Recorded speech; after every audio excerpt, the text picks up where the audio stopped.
दोस्तों, राज ठाकरे ने एक बयान दिया है। अगर यही बयान किसी मुस्लिम, कांग्रेस, समाजवादी या आरजेडी के नेता ने दिया होता तो अब तक आसमान सर पर उठा लिया जाता। गोदी मीडिया छाती पीट पीट कर पूरे देश में हंगामा बर्पा कर चुकी होती। आपको बता दें कि महाराष्ट्र नवनिर्माण सेना के प्रमुख राज ठाकरे ने कहा, लोगों को अंधविश्वास से बाहर निकलना चाहिए। मैं उस गंगा के गंदे पानी को छूंगा भी नहीं जहां करोड़ों लोगों ने स्नान किया है। सुनकर चौंक गए ना? गंगा, जिसे करोड़ों हिंदू मां मानते हैं, जिसके पानी को पवित्र कहकर पीते हैं, उसे गंदा कहना कोई छोटी बात नहीं। लेकिन सवाल यह नहीं है कि राज ठाकरे ने ऐसा कहा, सवाल यह है कि इसे सुनकर हमारा रिएक्शन क्या है और क्यों है।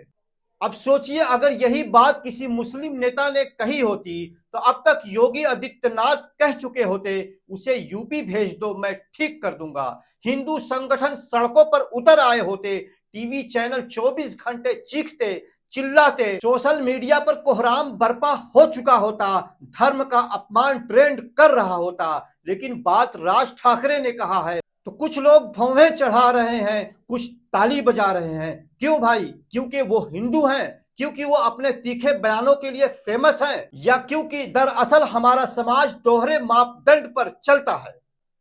दोस्तों, गंगा का पानी गंदा है, ये कोई नई बात नहीं है। वैज्ञानिक रिपोर्ट सालों से चीख चीख कर कह रही हैं कि उसमें प्रदूषण खतरनाक स्तर पर है। लेकिन जब बात आस्था की आती है तो हम आंखें मूंद लेते हैं।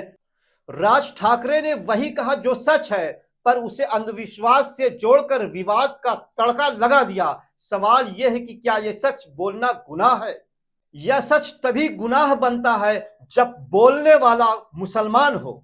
दोस्तों, हमारे देश में धर्म और राजनीति का कॉकटेल ऐसा है कि सच भी तोड़ मरोड़ कर पेश किया जाता है। एक तरफ गंगा को साफ करने के लिए अरबों रुपए बहाए जा रहे हैं, दूसरी तरफ उसकी हालात बद से बदतर होती जा रही है।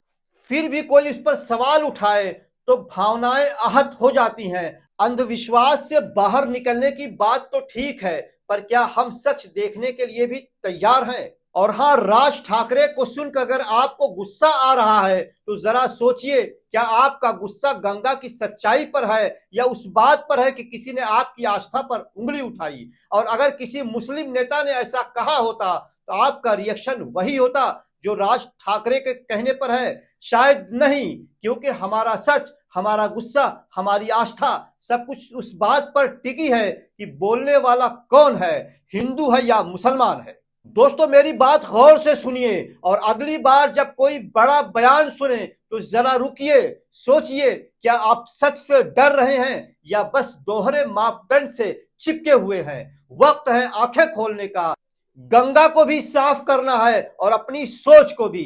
दोस्तों, भारतीय जनता पार्टी लगातार दिल्ली में अरविंद केजरीवाल पर भी सवाल उठाती आ रही थी कि जमुना का पानी बिल्कुल खराब है, गंदा है।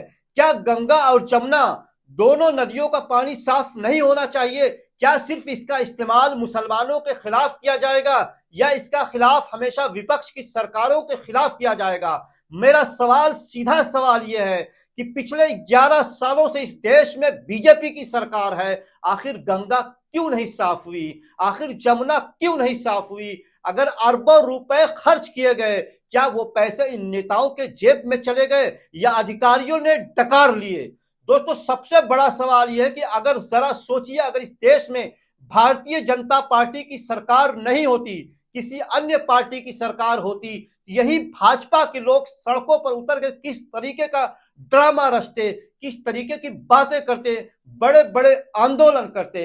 लेकिन चूंकि सत्ता उन्हीं के हाथ में है, जिम्मेदारी उन्हीं के हाथ में है, तो अब वो दूसरे को बयाने को देख रहे हैं कि भाई ये कौन बोल रहा है। अगर मुसलमान बोल रहा है तो उसको डरा दो, उसको धमका दो, भले ही वो सच ही क्यों ना बोल रहा हो, उसको बुलडोजर का खौफ दिखा दो, उसे इलाज करने की धमकी दे दो। अरे भाई, ऐसे कब तक चलेगा? देश की सत्ता ने, देश के लोगों ने आपके हाथों में सौंपा है। जहां भी खराबी है, जहां भी गंदगी है, उसे साफ करना आपका काम है, ना कि सिर्फ धमकी देना और सवाल उठाना।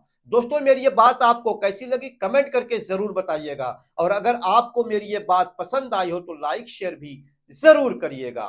धन्यवाद। और आखिरी में एक बार फिर कह रहा हूं, एक बार ये जरूर सोचिए, किसी भी मुद्दे पर किसी भी बड़े बयान को हिंदू और मुसलमान के चश्मे से ना देखिए, क्योंकि ये ना तो देश के हित में है, ना आपके बच्चों के भविष्य के हित में है।